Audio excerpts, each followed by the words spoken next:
So you have to be on the Green Berets team to go do collections. If there's an unaccounted for loss, they come see you. They build the network of individuals that are purchasing the straw buys for the firearms to take them into Mexico. Like, people don't understand just how crucial the American military has been in the form of their, former soldiers, airmen. A lot of military personnel have been critical in the development of the Sinaloa Cartel. The opinions of the guests and host are their own and do not represent the opinions of Ironclad, the Border Patrol, or the Department of Homeland Security.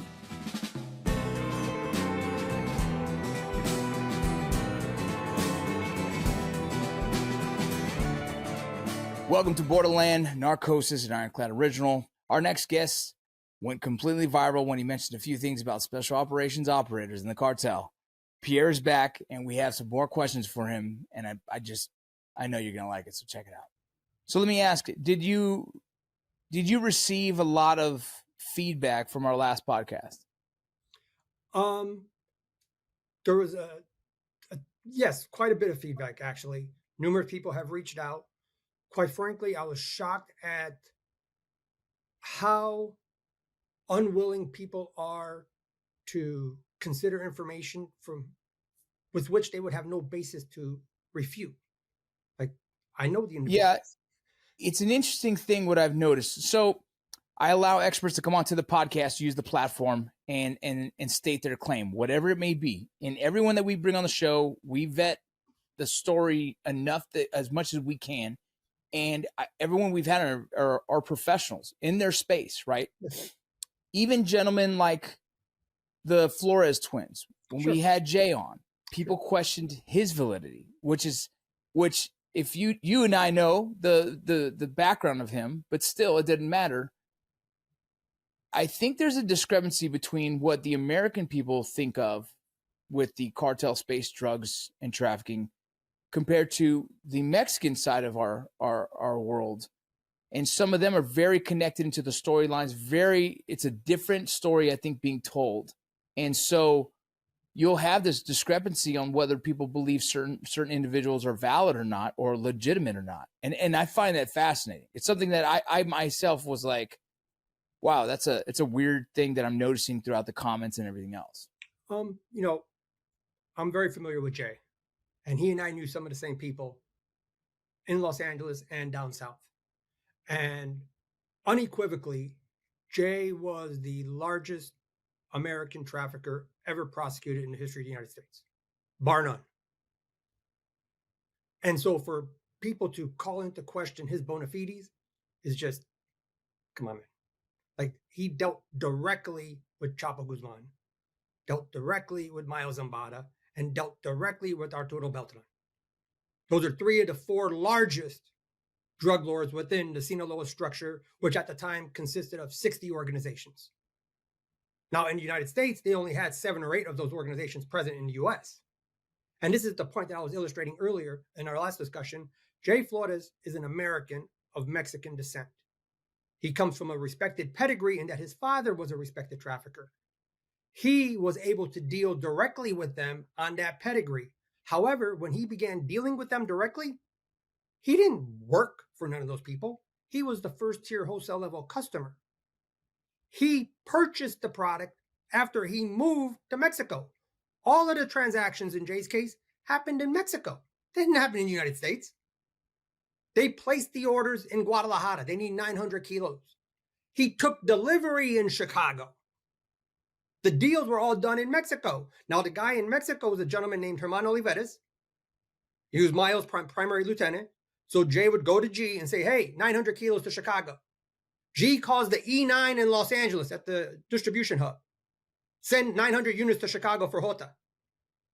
The guy, the E9 in LA, from the distribution cell, he calls the E9 from the transportation cell. 2 different organizations. Zambada's organization handled the distribution operation. Nacho Coronel's organization handled the trucking operation.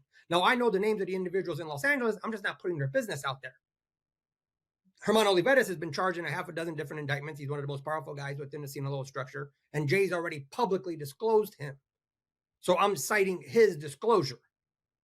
And so when G calls LA, he talks to the E9 in LA. The E9 from the distribution cell calls the E9 with the transportation cell. The E9 from the transportation cell loads up 3 tractor trailers with 300 keys in each one, and they send them to Chicago. The E9 from the distribution cell in LA calls the E9 in Chicago and says, you got 3 trucks on the way.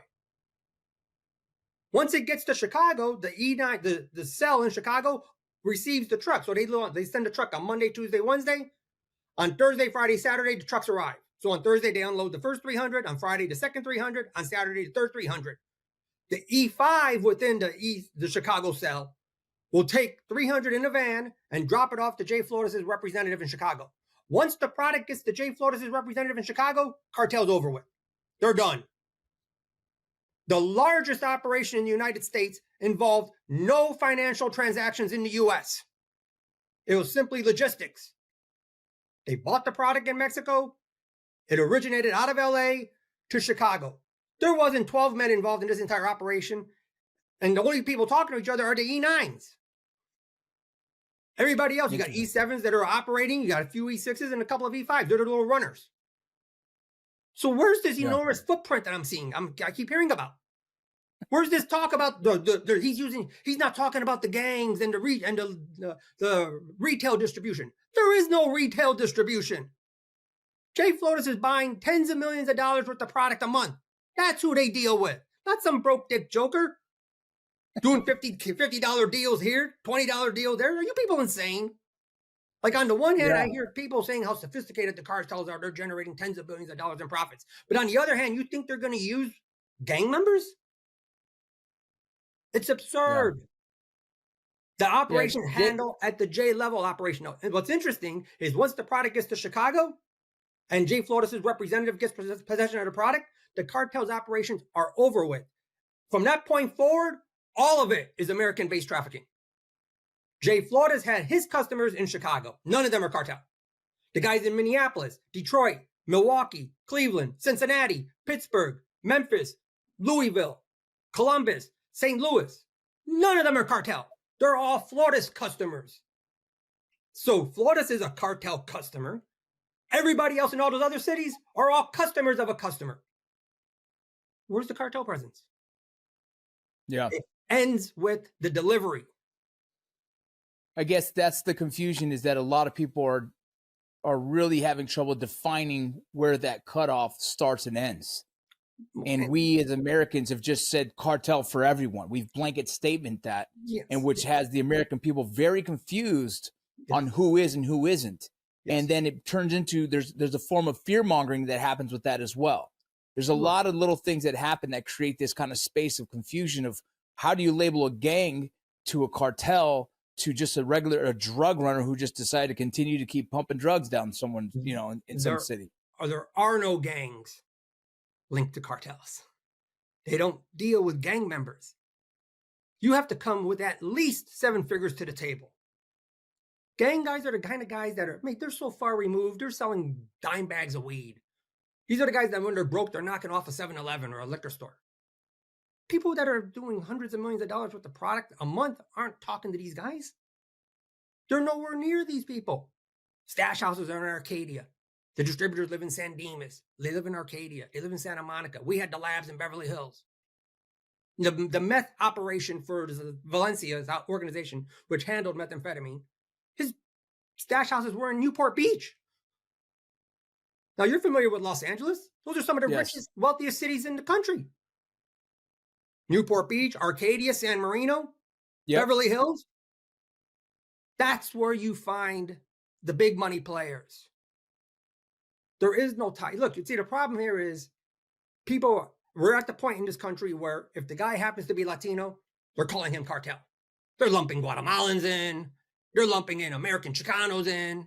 The Mexicans don't lump these people in at all. They don't even consider American Chicanos to be Mexican. So let me ask a question just on this. I want to get to other things, but if someone is from Guatemala, Colombia, name it, outside of Mexico, are they not allowed to be considered cartel in the cartel's eyes? Are they not cartel? They're just, anything else other than that?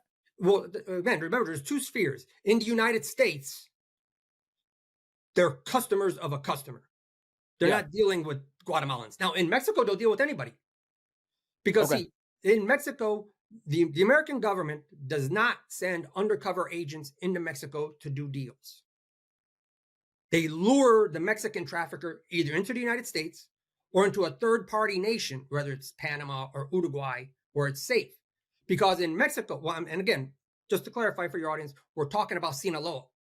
Yes. And to a lesser extent, Jalisco. Because we had a lot of people complaining, are you saying there's no cartels in Oklahoma?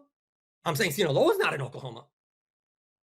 You have 3 cartels south of Texas. They may very well be in Oklahoma, but that's not what we're talking about. We're not talking about the Juarez cartel. We're not talking about the Northeast cartel, and we're not talking about the Gulf cartel. Presumably, they're all traversing Oklahoma, but they got to get through Oklahoma to get to their markets. They're all out of Texas. So now, in the American sphere, they use citizenship to filter out law enforcement. In Mexico, they deal with anybody that comes into Mexico because you're putting your life in their hands. And the American government understands that there is a rule, at least within Sinaloa, do not harm American civilians, do not harm American law enforcement. There is no rule against harming American criminals. So if you're a trafficker and you go into Mexico looking to buy product, there's a very good chance that someone may say, you know what? I'll just keep the $3 million and put this guy in a ditch. And so American law enforcement doesn't go into Mexico to do deals. So if you're an American, and I knew plenty of guys that want to go into Mexico to get product. You can get in at the Tijuana price is a lot cheaper than the LA price. But now you're taking the risk of going into TJ. And quite frankly, there's a chance you don't come back. We had the largest lab set up in the country at the time. The DEA considered a super lab to be 10 pounds. We were producing 100 to 120. We're talking about ice at the time. Well, that was out of Beverly Hills. Well, when Armando Valencia, one of the main drug lords from Mexico, wanted to move the operation because they're the ones supplying the material in connection with the investigation the government called the Robles conspiracy. Well, they wanted to move the Robles conspiracy manufacturing from LA to Mexico because we could go 10 times the size of the super lab status in LA, but we couldn't do 1,000 pounds at a time. You need warehouses. They're saying move the operation to Mexico because they can protect it. They have police. The police are all corrupt down there. Well, I didn't trust them with my life in Mexico. They needed the special skills because we had the chemists and the labs. So they'll deal with us in the United States because they needed us here. Down there, what's to stop them from just kidnapping you, forcing you to teach their people how to do the reactions, and then unaliving you and don't have to pay us?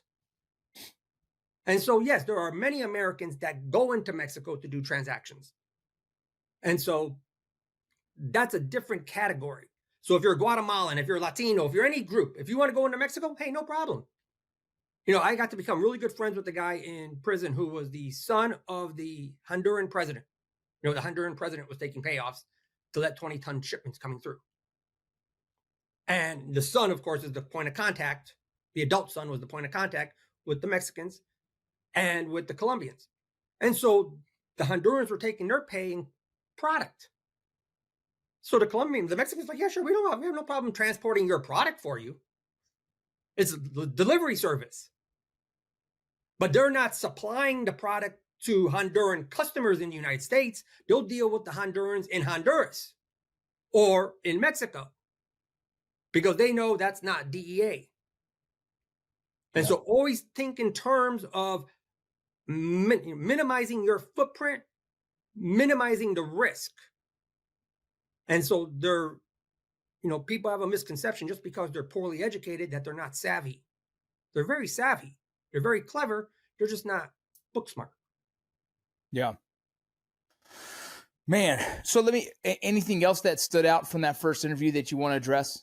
Well, quite frankly, I spent, I got sentenced in 2000. I was released from prison last year. So I spent 24 years in prison and I essentially missed the entire social media thing. And I have an interesting perspective in that when I went away in the late 1990s, it was a very different world. I've come home and it's like I'm in a different country. People have lost the ability to reason. People are taking just on its face contradictory positions. People are taking positions that are just absurd. This whole I can't tell you how many guys I got. You're not talking about the gangs in the retail level. Like, are you insane? Like, or they use the gangs to go do collections. No, they don't. They have a separate team. That's a second Green Beret who handles the domestic affairs in the United States. His team does the collections. His team procures the firearms. So you have multiple teams headed up by American. Last time we were talking about the CJNG's paramilitary wing. The let's talk collection about team is also headed up by a separate Green Beret. They can move freely in the United States. They're not going to be sending up Mexican nationals.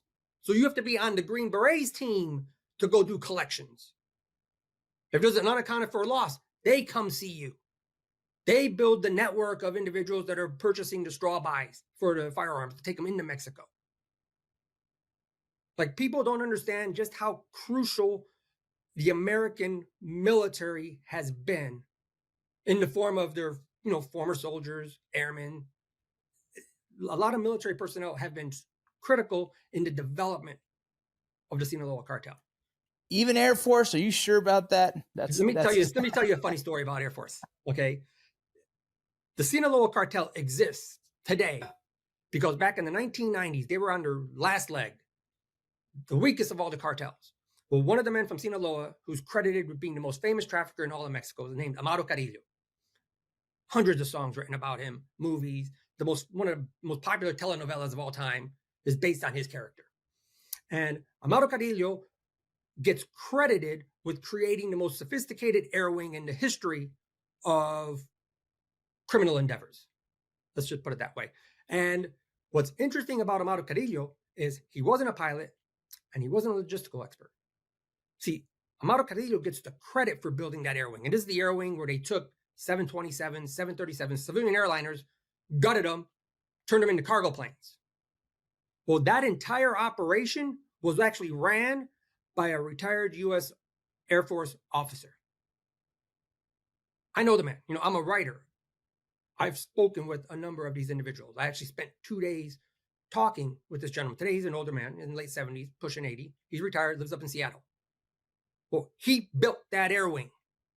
It was his logistical expertise that kept Sinaloa alive throughout the decade of the 1990s, using that way to get the product in. They're getting 30 tons a month into Mexico with the civilian airliners.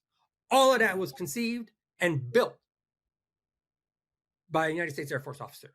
Without that gentleman's assistance, there'd be no Sinaloa Cartel today. All right, I digress. Let's talk about, can you help us understand better?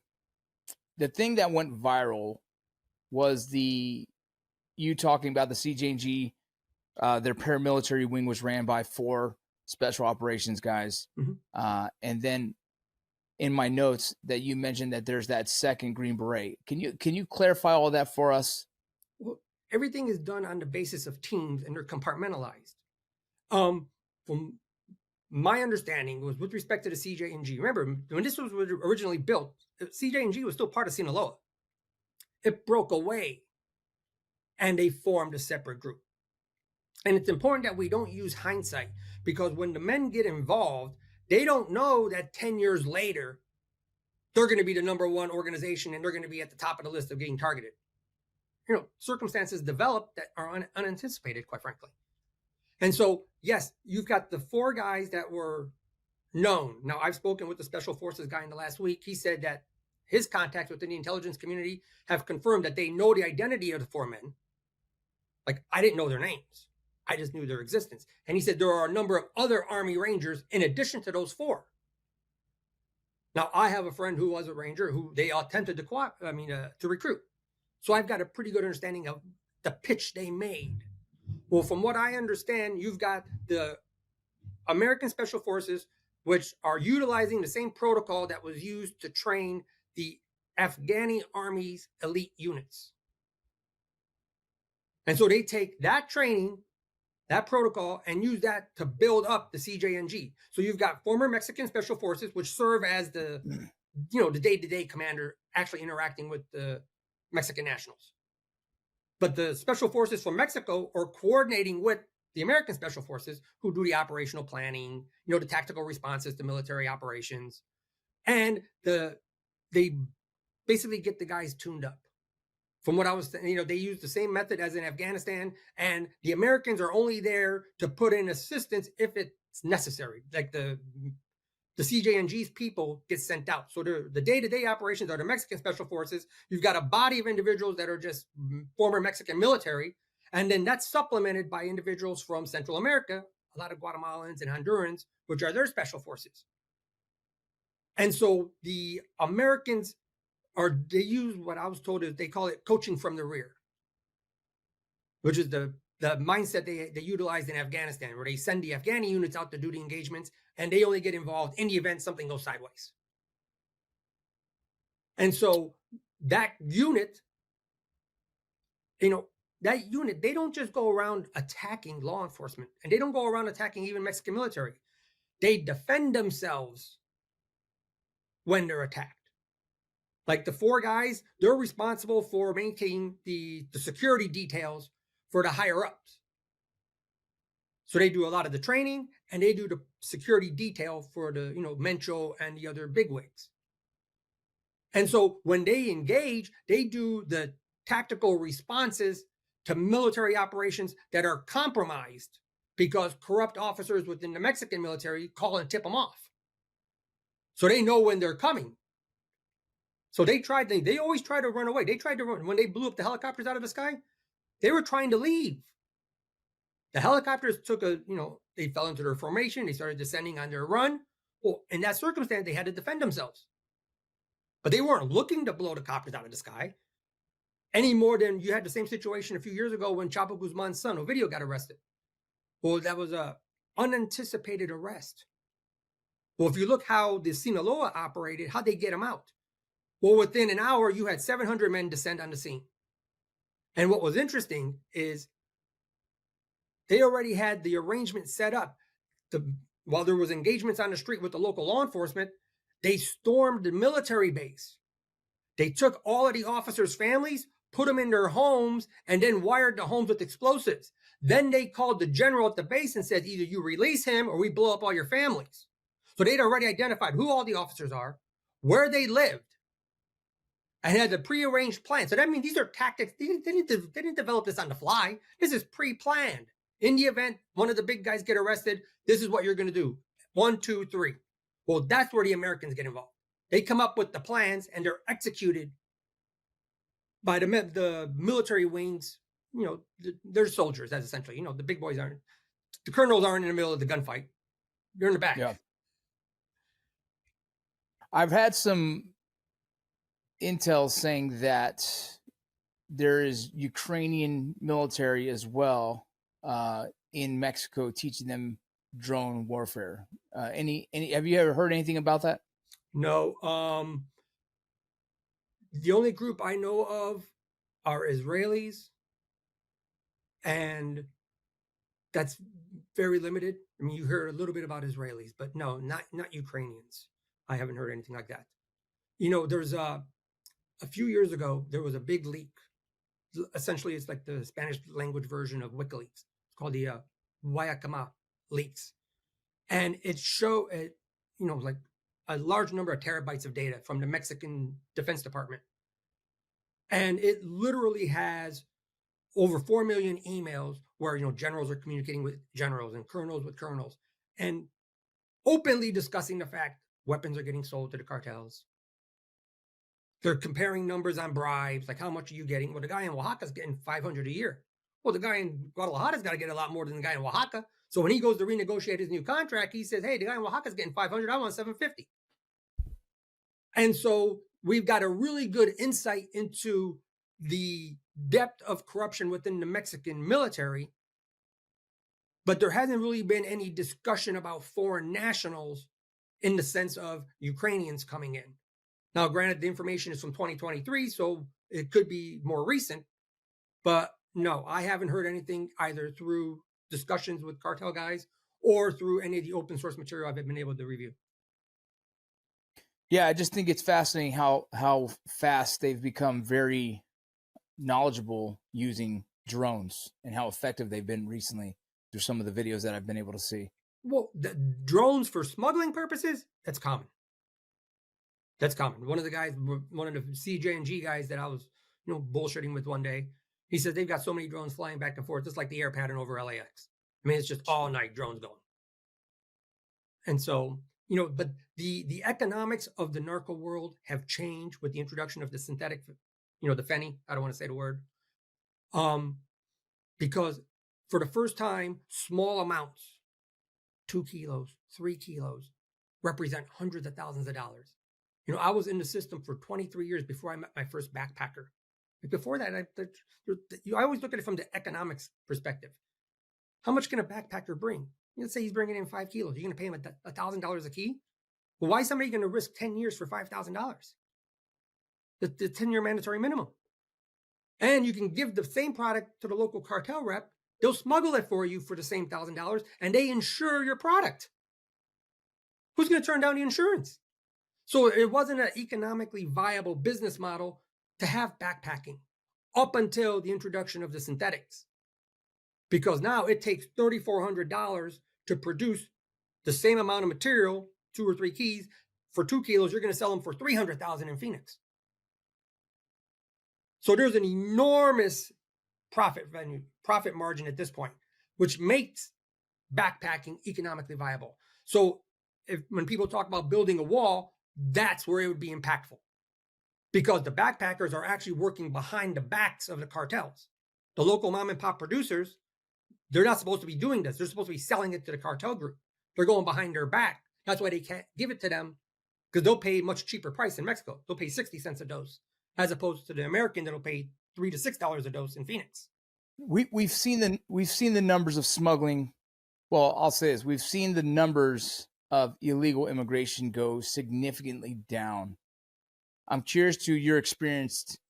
Do you believe that also has affected drug trade? No. Why is that?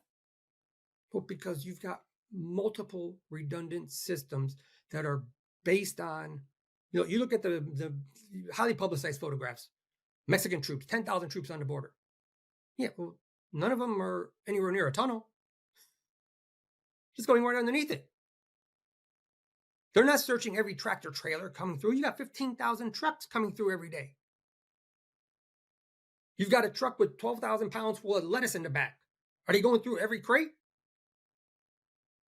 That's all show. Of course, it does nothing for the large operations, the guys that could afford to spend $20, $25 million setting up an importation cell in Tijuana. The mom and pop guys have to do the backpacking.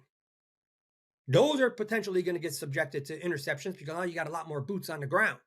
You build a wall, you knock those people out. But with respect to the large operations, no, it's much more sophisticated than a few soldiers on the border. That's not going to impact anything. Ironclad creates premium content no matter the environment. From extreme elements to unforgiving terrain, we thrive on crafting content that captures the essence of your brand in the most challenging conditions. Bring your brand story to life, ensuring your message leaves an impact. Ready to elevate your vision? Connect with us today at ironcladagency.com.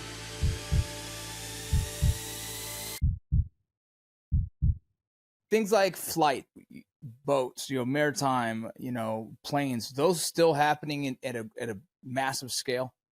I've only known a few guys that did the airplanes, only because look, there's so many more economically viable options. On a small single engine plane, what are you talking, 90 kilos? Now you got to recruit a pilot. You're going to have to get the aircraft. It's just much more, always think in terms of infrastructure. Like one of the guys that were involved on the periphery of my case, they would go up to Portland, take the little municipal airports. They just basically, those planes are unlocked. They just get on the plane, boom, take off. Then they fly down to Tucson. They're literally just stealing the plane, going to Tucson, putting in fuel bladders, bomb running down to Panama, picking up the load, flying back up to the U.S., coming into the country at, below the radar at treetop height, landing the plane outside of Phoenix, taking out all the product, and then firebombing the plane. Were you doing all of that for 90 keys? Like, it's just way too much effort when you could just take possession of 90 units in LA for $14.5 apiece? And so the smuggling operations do not focus so much on airplanes into the United States, only because there are so many more economically much more viable options. Now, do they do it every once in a while? Sure, because they got to keep everybody on their toes. They use the drones. Now with the Fenny, it's actually viable. Before the Fenny, they were just doing it to keep people preoccupied. They use catapults. Yeah. And so, they got catapults. They show them on I've seen videos on YouTube. Well, one of the guys I talked to said they got a whole fleet of catapults. They just go up and down, boom, boom, boom, boom, boom, just launching bags. The catapults aren't illegal. They just built them on an old boat trailer. And so whenever the Border Patrol sees a dually pulling a catapult, they got to dispatch men. They just got fleets of catapults going up and down, just keeping guys tied up. They'll have the guys come in the little, like the Jacques Cousteau boats. They'll go right from TJ into San Diego. Our border goes right into the ocean, but it's only like 100 yards. There's the wall afterwards. It's just, kids out there are surfing. So they'll send kids over just to tie up assets, to have the Border Patrol's got to run out there to see what the hell's going on. It's just a bunch of kids playing in the ocean. But every time you have an incursion, they have to be responded to. Those are distractions from the main operations. What do you think about recently? They talked about in the news, the U.S. military is going to start training some Mexican forces again. Look, our military is unquestionably the most competent in the world. And the issue that I have has always been on the Mexican side of the equation, only because in Mexico, you've got issues of just systemic corruption. Now, you're a younger man. In your lifetime, you realize that 2 of the 5 Secretary of Defenses in Mexico in your lifetime were dirty. Those are 2 we know for a fact. We don't know about the other guys. They may or may not have been honest. Let's assume they were honest. That's a 40% likelihood that the guy today is corrupt. Would you bet your life on that? No. Well, you're betting the lives of our service members. Because there is not a single operation involving Mexican military assets in Mexico that the Secretary of Defense doesn't know about. So whichever group is paying for protection, operations that targeting that group are compromised. The intel that you receive about that group is going to be disinformation to distract you and deflect your attention to that group's opposition.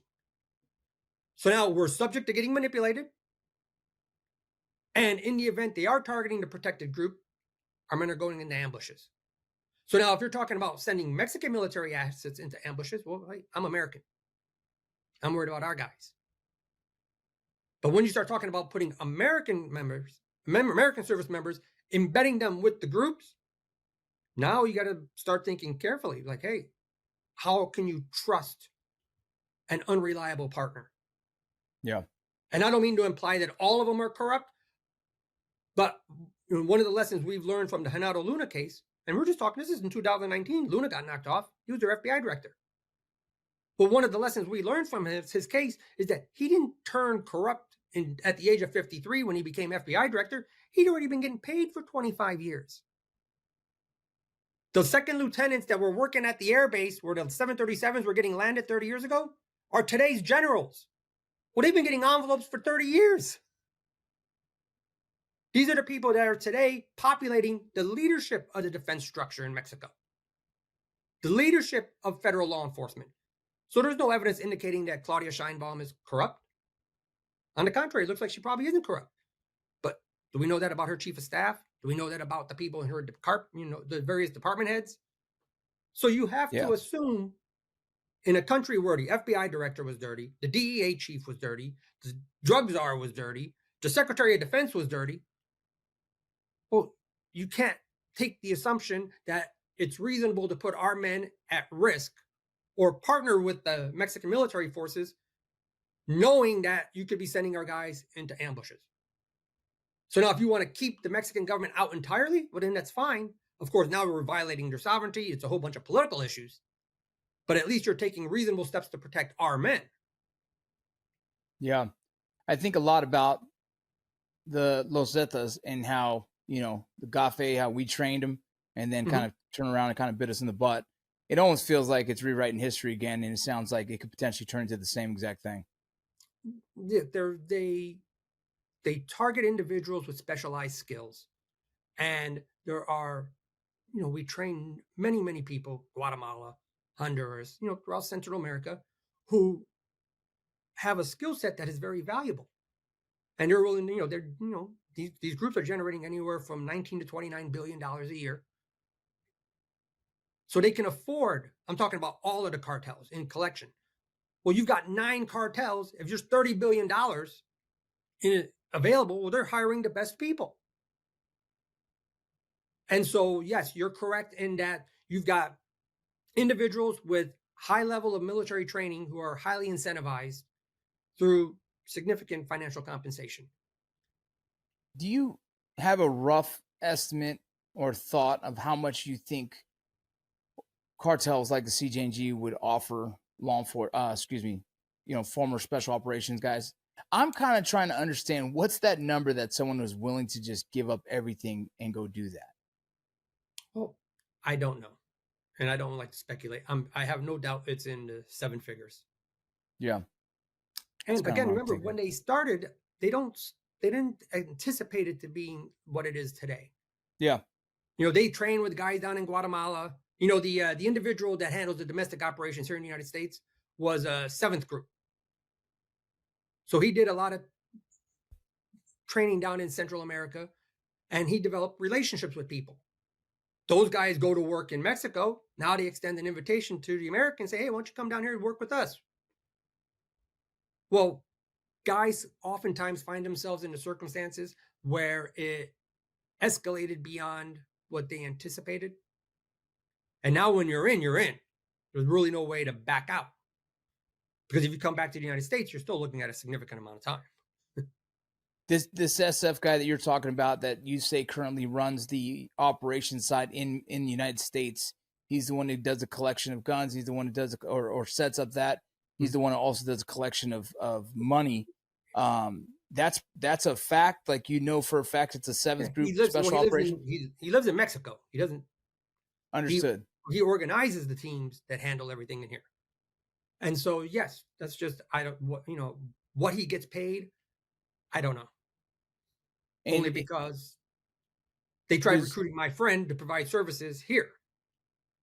Like, he didn't want to go to the paramilitary wing. They said, okay, well, can you get us hardware in the form of weaponry? He's like, look, my friend was just down there buying product.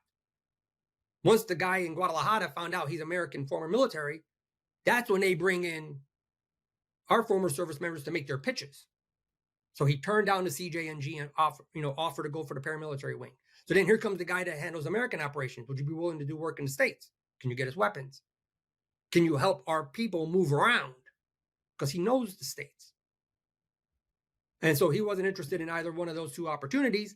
And so, I never asked him what were they offering in the form of pay, because they were basically making unsolicited offers. Like, he's down there buying product, and you guys are cluttering up the operation with all this other stuff. Yeah. In more recent news, what are your thoughts on the 29 cartel members that were handed over to U.S. custody by Claudia Sheinbaum? Mr. Trump is playing 3-dimensional chess. And I think that with respect to this context, he is probably uniquely qualified to be able to achieve the objective, so long as the objective is to stop the production and importation of fentanyl. And, just last week, there was a big report in the Los Angeles Times where they spoke with Trump officials on background. In fact, I got the quote right here. It said that the Trump administration's policy, their hope is that the cartels will, quote, step back away from fentanyl and they'll just go back to what they've always done, which is cocaine and methamphetamines and a little bit of heroin. If that's the goal, that's achievable. And that will end up saving 80 to 90,000 Americans' lives every year, because what that goal actually represents is a return to the status quo ante 2015. And so what you see Mr. Trump doing is he is altering the incentive landscape. He's not targeting the cartels. He's targeting the Mexican government. And he's doing it through a credible threat of using tariffs as leverage to align their incentives with ours. And one of the manifestations we've seen in that is the handing over of these 29 cartel men. Now, what's significant about this is Mr. Trump's policy has obviated what's called the protection market in Mexico. The protection market was created in 2007, and it is what allows for the cartels to operate. And so the judges that have been gumming up the extraditions for 10, 11, 15 years, what they're doing is because they were paid. Well, what Ms. Sheinbaum did in response to Mr. Trump's credible threats is she invoked the national security law and handed these men over. They weren't extradited in accordance with the treaty. They were expelled out of the country. That's why a man like Caro Quintero, he's facing capital charges. A Mexican national would never face capital charges if he was extradited according to the treaty. And so this is an entirely new element that I'm sure has shaken the cartel leadership to its core. Because their first and second and third line of defense is always corrupt Mexican political figures. Well, if Ms. Sheinbaum is prepared to forego the extradition process and just start handing over people, like two of the guys she handed over were guys that got arrested in the last 3 weeks. They hadn't even been to court. She's just kicking people out of the country. That changes the entire landscape because now the cartel leadership know their protection could be rendered moot. So you've got a two-pronged attack from Mr. Trump. One, they're threatening the Mexican government with leverage, utilizing trade tariffs. On the other hand, the Foreign Terrorist Organization designation, that's not targeting the cartels. They're already all looking at life sentences. That's targeting the Mexican political figures. These are responsible, respectable people in their communities. High-level government officials, high-level military officials, high-level police officers, the law enforcement community. Well, if the American government charges those people, Mexico can't not turn them over. Like they have a lot to lose. Mencho's already looking at 4 life sentences. If you add a 5th life sentence to it, doesn't change his calculation. But the Mexican political class can't afford to be labeled as a terrorist, or the government can't be labeled as harboring terrorists. So on the public view, Trump is overtly threatening them. And keep in mind, for the first time just last month, Trump's administration publicly claimed that there's an intolerable alliance between the Mexican government and the cartels. That's 100% correct. This has been the case in the last 35 years of the modern cartel structure. But for the first time, it's been publicly stated. And so now the Mexican government is on its heels doing whatever they can to get out from underneath this tariff threat, including expelling people who normally they would have never sent. You see the number of they've dismantled hundreds of small mom and pop labs in Sinaloa. Enormous seizures in country, not at the border, but in country. Yep. And so you see a concerted effort where they're trying to pad the numbers to make their pitch. And so Mr. Trump is essentially boxing the Mexican government into a position where they're going to go to the cartels and say, hey, stop the fentanyl, go back to where we were in 2015, and we can all keep making our money. Otherwise, the tariffs pose an existential threat to the Mexican economy. And so long as Mexico was treating the cartel issue as a law enforcement issue, the protection market could operate. Once you threaten their economy, the feeding off of the cartels becomes a secondary concern. At this point, they got to save the economy, which means Mr. Trump is maneuvering the Mexican government into essentially aligning the incentives from the cartels to us. And so it's a brilliant strategy, actually. I'm sorry. No, I enjoy hearing your thoughts on that.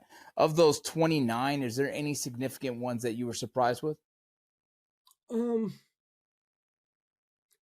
of course, the one that gets all the attention is Caro Quintero, simply because he was responsible for unaliving the DEA agent. And so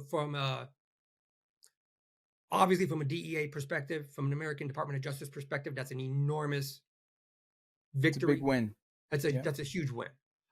From an operational perspective, look, he had a very small organization. They were operating south of New Mexico, south of Arizona. Like operationally, look, 70-year-old men aren't coming in and taking over. Mm-hmm. And so, it's an enormous victory for the purposes of the Camarena family, and I'm sure for the broader law enforcement community. Operationally, I don't really see it happening at much impact. The former leader of the Juarez cartel, Vicente Carrillo. I mean, look, 20 years ago, the guy was a monster, huge. Again, significant in the sense that he's being held accountable for conduct that happened 20 years ago. The two guys from the Zetas, the one of the leadership structure of the Northeast cartel, one of the groups that have been designated an organization by Mr. Trump. Look, Trevinos were massive 15 years ago. And so it's essentially a list of individuals that were in Mexican prisons that the American government has been interested in getting their hands on. So the impact on the day-to-day operations is actually the fact that their protection broke down. And once the cartel leaders on the street realize that the protection market is not going to function, now they have to change their behavior because you got to get out from underneath this pressure. Well, the easy decision is get rid of the fentanyl. Yeah. See, the protection market came into existence in 2007 when Mexico declared war on the cartels, and the American Calderon came to the United States and said, hey, we need help. They said, fine, we'll help you, but you have to implement the same decapitation strike model that was being used in Iraq. Now they changed the name to kingpin strategy. And so in 2007, the kingpin strategy was implemented. Well, that prompted the cartels. See, it would have worked had the counterparty been Switzerland or Norway or a Western European country. In Mexico, it didn't work, however, because there are elements of the Mexican government that are corrupt.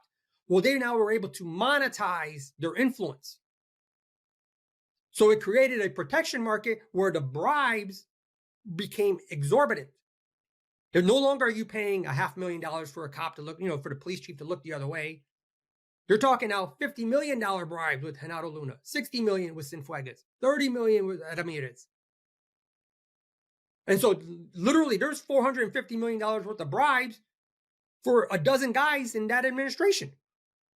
So, although Sinaloa generates a lot of proceeds, let's say they make $4 billion in a year in profits, but that's $4 billion spread out over 60 organizations. That means this group makes 75 million, this group makes 200, this group makes 50. Nobody had the money independently to come up with 450 million. So they had to shift. They pivoted from trafficking primarily in cocaine to a more lucrative compound. That's where you got the explosion in crystal methamphetamine, because the crystal has a 900% return on investment, whereas the coke has a 200% return on investment. And we know that this happened because WikiLeaks disclosed the cables that were sent from the embassy in Mexico to the State Department in DC. Just 1 year after the implementation of the kingpin strategy, you had a 500% increase in crystal. Well, they had to take their capital and allocate it in a more lucrative venture. 7 years later, you had another pivot. This is where the new generation, after the 3 attempts on Menchel, they needed to raise more capital. They had to buy more protection. So they pivoted from the crystal to the fentanyl. Well, fentanyl is 2,400% return on investment. So you're a businessman, you've got so much capital that you could allocate. Maybe you want to build a new studio, maybe you want to get new cameras, maybe you want to get new software. You have to make a decision. How are you going to allocate your capital in the most rational manner? So just to keep it easier for your audience, if you've got $1 million, are you going to invest it in an operation that'll get you back 3? Or a second operation, which will get you back 9? Or a third operation, which will get you back 24 million? If you go with the third option, you're trafficking fentanyl. And so from the trafficking perspective, not the American side, but from the trafficking perspective in Mexico, allocating the capital into fentanyl is the most rational move. So when you're dealing with men who are making decisions based on money, you're not talking to terrorists. There's not a single cartel guy that's going to put a suicide vest on and blow himself up. They love the cars, they love the women, they love their lives, they love their houses. And so you can maneuver a man whose decisions are based on financial considerations. And that's what we see Mr. Trump actually trying to do. Anybody with an understanding of narco-economics and Mexican trafficking culture can clearly see what the strategy is. Let me ask about, I have another guest who's coming on. He's Okay. I've had 2 CIA agents recently, former. Oh, okay. One of them talked about, she confirmed that there has been some covert operations in Mexico. And Sure. she didn't give me more than that, just says she can confirm. Sure. And then I have this other gentleman who I'm going to ask him some deeper questions with CIA's involvement. What are some thoughts on CIA's involvement with the cartels? And what is the question you want me to ask him? What was the effort made right after 9/11 that the CIA, well, I don't know if they'll acknowledge it, but I spoke with numerous individuals after 9/11, and everyone said they shut down the border to make sure no Arabs got across. Yes, Like there was a dialogue there where they were there was a dialogue. There was a dialogue, and I believe it was with Sinaloa Cartel. Yeah. And it was to ask them to it was some kind of partnership or some kind of agreement with the CIA and the cartel that's been confirmed. Oh, it has been? Okay, yes. Interesting. Last week there was a big article in the New York Times where they broke the fact that the CIA has been having these drone flights over Mexico. Yes. That's what my interview was, essentially that's what we focused on with her. What was interesting about that, though, is, I make it a point of corroborating the information that I learned, and I corroborated through open source material. And so there was a conversation I had a few years ago with one of the cartel guys, and he indicated that they had moved the fentanyl labs, the main ones, out of Sinaloa. So like they had one in Oaxaca, which is way south in Mexico, and then they had another one in Guatemala. And so when I read the New York Times article, and I pulled up other additional articles, one of them had like a map of where they're flying over. Like, you're not even flying over the right area. Like, you're in the wrong country. And so, but before I came forward on this, now I jumped on open source material and I started doing research, Feni, Sinaloa, Guatemala, and boom, up pops criminal prosecutions where the Guzman's organization's representative in New York was distributing 1,000 kilos of Feni, and he had 1,000 kilos for distribution, and that the Feni had originated in Guatemala. So this is, I think the value that I bring to the table is I have a deep understanding of the operations, and I'm able to independently take information from open source and put it together in a presentable, digestible manner for people to understand what's actually going on.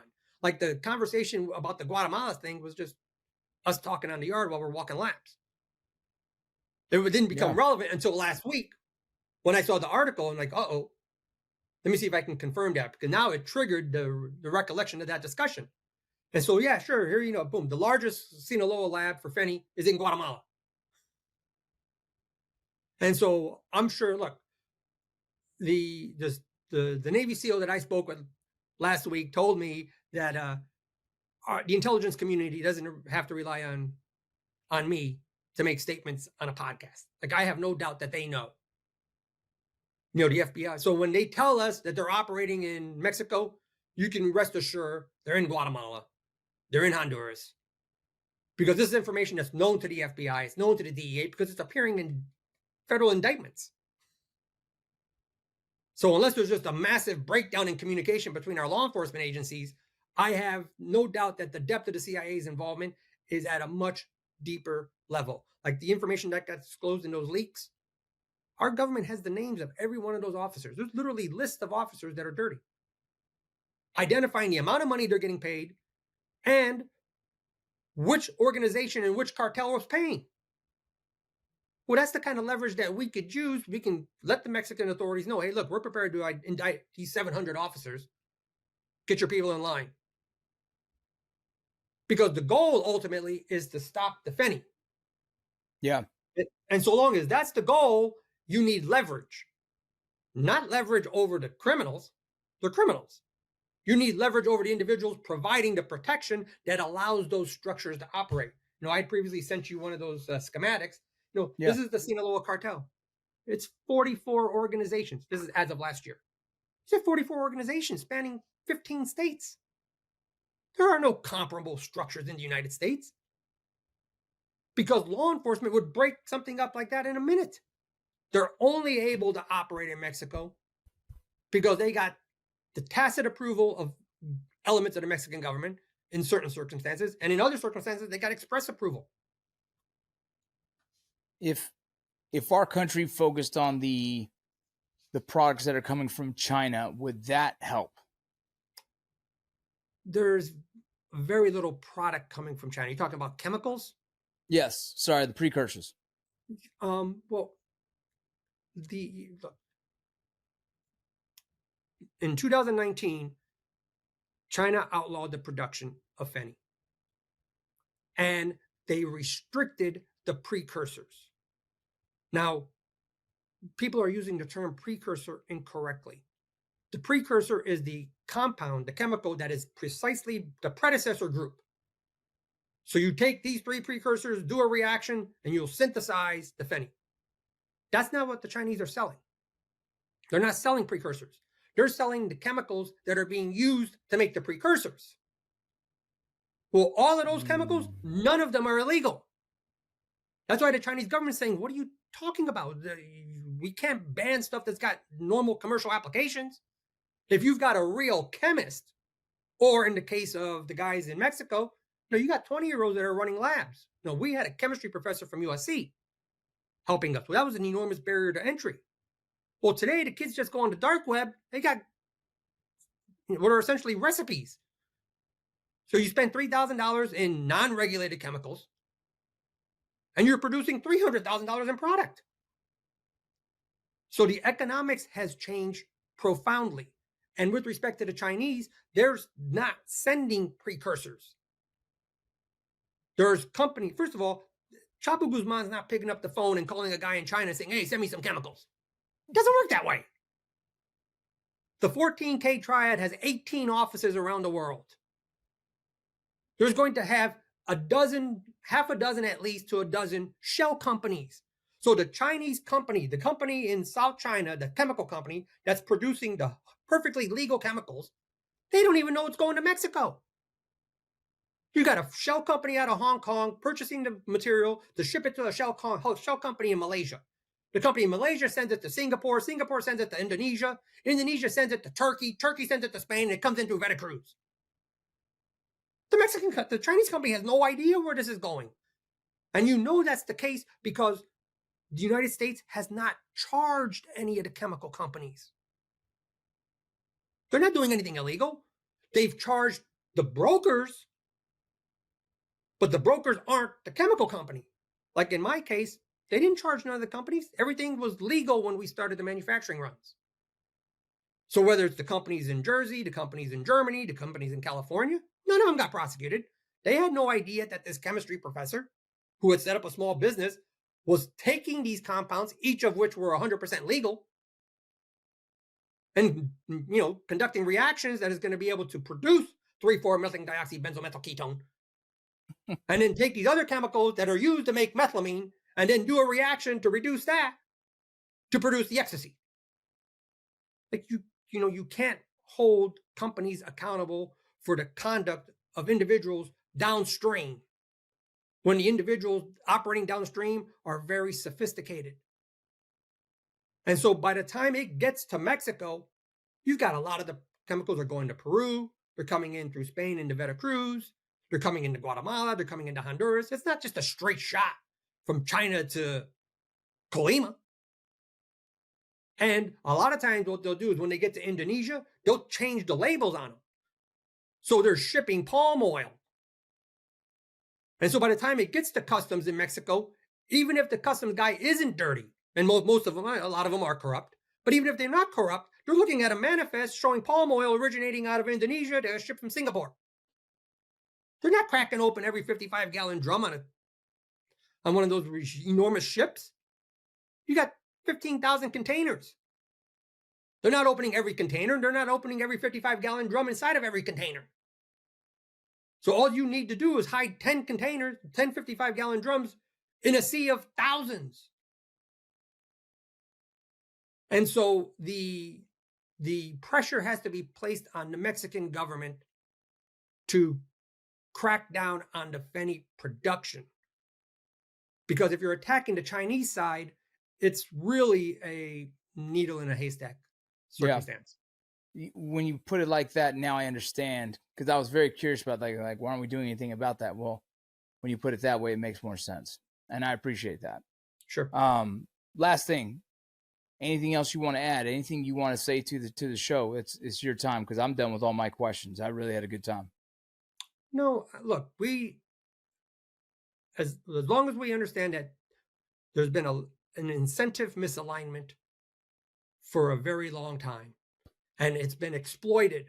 And up until the fentanyl crisis, people were just prepared to live with it.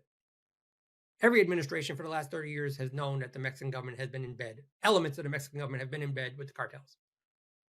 And up until the time it's now, taking 100,000 Americans every year. Well, obviously, any administration would have to take steps to stop that. And I think that the current course of conduct is going to actually result in that much more modest goal. One of the big problems that we have is because the economics in Mexico have changed, that for the first time in the past 35 years of the modern cartel era, there are actually more organizations operating outside of the cartel structure than in the cartel structure. The incentives financially prior was based on the fact that you were able to purchase large amounts of product from the Colombians, and you're buying larger amounts, you're going to get a better price. The incentives weighed in favor of membership. Well, today, now that you're able to purchase the precursors, the 100% legal chemicals, for just a few $1,000s to make $400,000 or $500,000, well, what do you need the cartel for? So the economics has resulted in there being over 500 drug organizations in Mexico. Sinaloa last year was the biggest cartel with 44. Between Sinaloa and Jalisco, you had 71 member organizations, but there's 500 of them. The two largest cartels capture maybe 12%. And so the issue is much more nuanced and much more complex, which is why you're really going to essentially need to coerce the Mexican government to pressure the large groups to say, hey, status quo ante. And then essentially you're going to have to deputize the cartels because they have to tell all the mom and pops, stop it. Damn. Because there are many more organizations outside the cartel structure than in the cartel structure. And so that poses problems because even if, let's say, Menchel were to send word, okay, we're going to stop. Well, he only has influence over the 29 organizations within his structure. He can't tell other groups what to do. And he can't tell the independent operators what to do. One of the problems that we have is our country wants to attack the large cartels, when in reality, you want one big one, not a bunch of small ones, because a bunch of small ones, you now enter into the picture, it's market forces, market dynamics. Once they all start competing with each other, each of them are now incentivized to sell as much product as possible because they have to raise capital. Capital, power in Mexico is defined by access to corrupt politicians. So you need money. So they have to flood the market. So if you've got 6 different organizations, they're all incentivized to raise capital, it's an enormous flooding of the market in the United States. Whereas if you have just one large cartel, they use monopoly power. And, monopolists throughout the history of our country, the monopolists artificially inflate the prices by restricting supply. They want fat profit margins per unit. Well, if you've got 6 cartels operating, they're not making fat profit margins per unit. They're making razor thin margins. They're just making up the difference in volume. Well, we want to disincentivize volume. So you want to say, hey, look, get one big group. They're going to do what they're going to do, as long as it's not fentanyl, because they're, 20 years ago, Sinaloa was the largest cartel in the Western Hemisphere. Today, you've got 6 to 9 cartels, which are a fraction of their size at their peak, and you got much more product. Every time you take out a leader and the cartel structure disarticulates, it breaks down into fragments. Well, as you got fragmentation, each one of these groups start forming their own little baby cartels. The last thing you want are baby cartels running around. You want one big group, top down, chain of command, restrict the supply, make your fat profit margins per unit. So you will get less product in the United States. And quite frankly, it's someone that you can talk to on a back channel basis. Because if you keep attacking the groups and fragmenting them, you're going to get an enormous flow. This is just simple economics. But for whatever reason, our leaders don't want to accept what is elementary in every other context. And so I would suggest that, keep the structures small, single structures as opposed to multiple structures. Pick one. It doesn't matter which cartel you want. Pick one and say, you're the winners. And then eliminate the opposition group and just let them handle everything. Because the Mexican politicians are going to feed. They're going to want their money. There's too much money in Mexico being made. They're not going to stop. Well, at least this way you can control and structure it. Because right now, it's the Wild West. You've got 9 recognized cartels, 6 of which have been designated. And you've got at least 200 to 300 organizations operating outside of the cartel structure. So even if all 9 cartels say we're going to stop doing fentanyl, you got 300 other organizations that are just running wild. Yeah. It's crazy. We just have to be a little bit smarter in how we approach this issue. Well, Pierre, again, I really appreciate your insight, your expertise, your thoughts. It's been another good hour of information. So thank you so much. I'm sure we'll circle back again. No problem. But we'll catch up soon, man. Thank you so much for your time, honestly. Hey, no problem. Have a good day. Thank you for listening to Borderland Narcosis, an Ironclad original. Don't forget to share with your friends and let them know what we got going on. Take care.